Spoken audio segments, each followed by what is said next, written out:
The wind, a malevolent sculptor, whipped dust into furious eddies, clawing at Alara's threadbare shawl, tasted of grit and abandonment. The last faint tremor of the departing locomotive had long since vanished into the vast, indifferent expanse of the Kansas plains, leaving behind only the rhythmic clang of the cooling steel rails and the stark, uncompromising silence. Alara stood, a figure of desolate immobility, her breath sawing in her chest, each inhalation a shallow, desperate gasp against the weight of her despair. Her daughters, small, fragile burdens, clung to her skirts, their wide, frightened eyes mirroring the terror that clawed at her own throat. Sarah, barely 6, clutched a worn rag doll, her lip trembling. Little Mary, only 4, buried her face in Alara's coat, her small body trembling with unshed tears. The station was less a building and more a shack, a skeletal sentinel of forgotten hope, its windows long shattered, its paint flaking like dead skin. No town stretched beyond it, only the unending prairie, a sea of withered grasses stretching to a horizon that promised nothing but more desolation. Her husband, God rest his soul, had promised prosperity, a new life in the West. He delivered them to this unforgiving landscape and then, without warning, slipped away in the night, leaving a hastily scribbled note about a debt owed and a single tarnished coin. The train conductor, a man with eyes as cold and gray as flint, had been merciless. No ticket, no passage. Her pleas, her tears, the sight of her frightened children had been met with a curt, unyielding gesture towards the barren platform. Alara felt the stares, even if no one else remained. The imagined judgment of unseen eyes, dissecting her bulk, the weary lines etched around her eyes, the poverty clinging to her like a shroud. She was a woman adrift, too large, too tired, too desperate for this unforgiving land. Shame, hot and bitter, mingled with the cold certainty of their impending doom. How could she protect them? How could she move them? Each step was an effort, each breath a conscious act of will against a crushing weariness that seeped into her bones. Her meager bundle of possessions lay at her feet, a testament to how little she truly owned, how utterly bereft she was. The sun, a brutal orb of fire, began its slow, deliberate descent, painting the sky in hues of orange and blood, a beauty that mocked their plight. Night would fall soon, bringing with it the predators of the wild, and perhaps, worse, the predator of absolute cold. A chill wind, no longer merely whipping, but biting, picked up, a prelude to the vast, empty night. Alara pulled her children closer, a silent prayer forming on her lips, a desperate, unspoken plea to a God she was beginning to believe had abandoned them too. From the periphery of her vision, a shadow detached itself from the station's ruin, moving with a deliberate, unhurried pace. The man was a silhouette against the dying light, his form solid, unreadable. He moved like a creature of the land, slow and certain, stirring no dust as he approached. Silas. That was the name he'd offered to the conductor, a laconic mumble, before retreating to the shadows. Now he stood before them, a presence neither threatening nor comforting, simply observant. His eyes, the color of a winter sky, took them in Alara, her weary frame, the 2 small girls huddled against her. He saw the tremble in her hands, the desperation in her gaze, the thinness of their clothes, the stark reality of their situation laid bare under the unforgiving sky. He did not speak, did not offer a hand, did not even nod. It was an assessment, unblinking, devoid of pity, yet also devoid of the cruel judgment she had come to expect.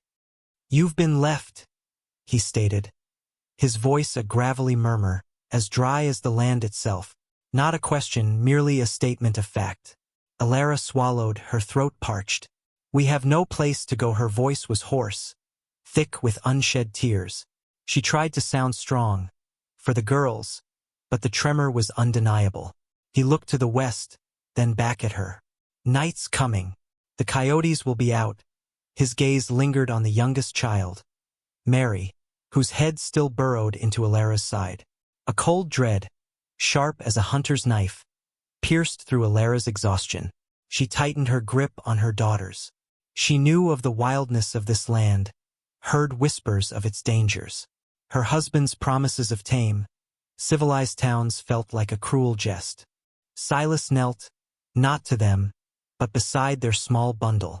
He picked up a worn, leather-bound Bible, its pages dog-eared. He flipped through it, not reading but examining its age. "He left you with this, then?" Alara nodded, shame flushing her cheeks. "And a tarnished coin. And a pile of debts." She couldn't bring herself to confess the man was her husband. Not yet. The humiliation was too raw. Silas rose, slowly, deliberately. He looked out at the vast, darkening landscape, then back at Alara. His gaze settled on her, not on her size, not on her dishevelment, but on something deeper, perhaps the spark of resilience he must have seen beneath the despair. He seemed to weigh the odds, to calculate the impossible. "I'm a widower," he said, the words falling flatly into the vast silence. "Got a farm not far. Need a woman. Need a mother for my boys." Alara stared, her mind reeling, trying to make sense of the blunt proposition. Her heart pounded a frantic rhythm against her ribs. He was not asking, not even suggesting, he was stating. He needed a function, not a person. It was a cold, transactional offer, stripped bare of any pretense of romance or even acquaintance. "What?" she managed, the single word a mere whisper. He simply repeated, his voice unwavering. "I need a woman. Before sunset, if we're to make it back with the light." The audacity of his proposal struck Alara with the force of a physical blow. Yet it was so stark, so utterly devoid of sentiment, that it carried a strange, unassailable logic in the face of their immediate peril. Before sunset. The words echoed, imbued with the desperate urgency of their situation. This was not a courtship, not even a plea, but a grim, pragmatic offer of survival. Her pride, a fragile thing already battered by abandonment and hardship, reared its head. To marry a stranger, a man she knew nothing of, for the mere sake of a roof and food, felt like a final capitulation. Yet, beneath that wounded pride lay the cold, hard knot of fear for her daughters. Sarah whimpered softly, pressing closer. Mary, disturbed by the rising tension, began to fret. You don't know me," Alara finally managed, her voice cracking. Her eyes scanned his face, searching for a hint of malice, of deception, of anything beyond the grim practicality that seemed to define him. His expression remained unreadable, his gaze steady, meeting hers without wavering. "I know you're stranded," Silas replied, his voice a low rumble. "I know you have children. I know the night will claim you if you stay." His words were not unkind, merely factual.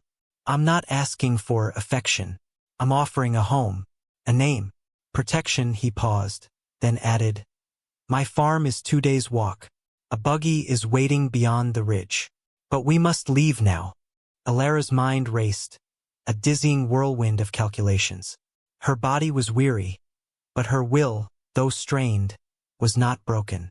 She was Alara Vance, a woman who had faced sorrow before, but never destitution so absolute. Yet, she looked at her daughters' pale faces, their vulnerability a more potent force than any pride. What choice did she have? To remain was certain death. To go with him, to enter into this bizarre, transactional union, offered a chance, however slim. It was a desperate gamble against the encroaching darkness and the indifference of the wild. "And what of my daughters?" she asked, her voice stronger now, a flash of her inherent protectiveness cutting through her fear. "They come with me." Silas nodded once, a curt, decisive movement. "They will be my daughters too. They'll have a roof, food, a life. My boys need sisters." It was not an act of charity, but a part of his calculation. A family fully formed to fill the gaping hole in his own. The sun, a fiery orange ball, seemed to be rushing towards the horizon, painting the clouds in streaks of violent red and purple. The wind howled, a mournful lament. "There's a justice of the peace in Harmony Creek," Silas continued, his voice urging her without true impatience. "Not far. He'll sign the papers. Before the light is gone. Alara took a deep, shuddering breath. It was a leap into the void, a surrender to fate or perhaps to a grim necessity. She clutched her daughters tightly, pulling them against her large frame, as if to absorb their fear into her own. "Very well," she said, her voice barely a whisper yet firm. Lead the way. She did not look back at the train tracks or the desolate station that had been their tomb. She walked, her heavy boots sinking into the dust, following this man, this stranger who offered not love, but survival, into the rapidly fading light. The world around her was blurring, consumed by the urgency of their desperate flight. Each step was a decision, a silent vow to herself and her children that they would endure. The buggy was a sturdy, no-nonsense affair, drawn by a pair of equally unembellished, reliable horses. Silas helped Alara and the girls clamber into the seat, his touch brief, impersonal. The ride was rough, jolting them over the uneven terrain, but Alara clung to the girls, her eyes fixed on the retreating sun. It was a race against time, a desperate dash towards an unknown future, propelled by a man whose motivations remained largely shrouded in silence. He spoke little, merely guiding the horses, his gaze fixed on the darkening horizon. The wind, which had been an antagonist, now felt like a desperate, urging hand pushing them forward. Harmony Creek was less a town and more a cluster of defiant structures huddled against the vastness, their lamplit windows glowing like weary eyes in the encroaching gloom. The justice of the peace, a kindly, bespectacled man named Mr. Abernathy, looked up from his ledger, his initial surprise quickly giving way to a weary understanding as Silas, Alara, and the two tired children stood before him. There were no white dresses, no flowers, no joyous pronouncements. The room was sparsely furnished, the air thick with the scent of old paper and dust. Alara stood tall, a defiant figure, her fear hardened into a quiet resolve. She did not meet Silas's eyes, nor did he seek hers. This was a contract, signed in desperation, witnessed by the fading light. "Do you, Silas Blackwood, take this woman, Alara?" Mr. Abernathy paused, looking inquiringly at Alara. "Vance?" she supplied, her voice clear, stronger than she expected. Alara Vance, the name felt like a final farewell to her past. "Do you, Silas Blackwood, take Alara Vance to be your lawfully wedded wife?" "I do." Silas's voice was flat, devoid of emotion, yet utterly resolute. Then it was her turn. Mr. Abernathy's gaze, gentle now, met hers. "And do you, Alara Vance, take this man, Silas Blackwood, to be your lawfully wedded husband?" Alara looked at her daughters, their small faces illuminated by the flickering lamp, their eyes wide with exhausted innocence. She thought of the desolate station, the biting wind, the impossible choice. This was not a union of hearts, but of desperate needs. Yet, in Silas's stoic presence, she sensed not cruelty, but a quiet, unyielding strength, a man who saw the world for what it was and dealt with it accordingly. He offered not love, but survival, and in this land, at this moment, survival was everything. "I do," she said, her voice firm, the words a hammer blow striking against the anvil of her old life, forging a new one. The pen scratched on the paper, signifying the end of one chapter, the forced beginning of another. The ink, black and unforgiving, sealed their fates. As they stepped back into the night, the last sliver of the sun dipped below the horizon, painting the sky in a final, fiery flourish before succumbing to the deep indigo of twilight. Alara felt it, the profound shift, not just in the world's light, but within herself. The fear was still there, a low hum beneath her skin, but it was now overlaid with something new, a fierce, quiet determination. She had made a choice, not for herself alone, but for her children. And in that choice, she found a strange, nascent strength. This man, Silas, had offered a hand not out of pity for her size or plight, but out of a pragmatic assessment of a shared need. He had seen a mother, a woman who could manage a household, and had acted. He had offered her dignity in the most undignified of circumstances. As they rode away from Harmony Creek, The silence between them was not empty, but filled with the unstated understanding of a bond forged in desperation, yet holding the faint promise of endurance. The moon, a pale sliver, began to rise, casting a new, gentle light on their path, a path stretching towards a farm, a home, and a future they would now build, brick by arduous brick, together.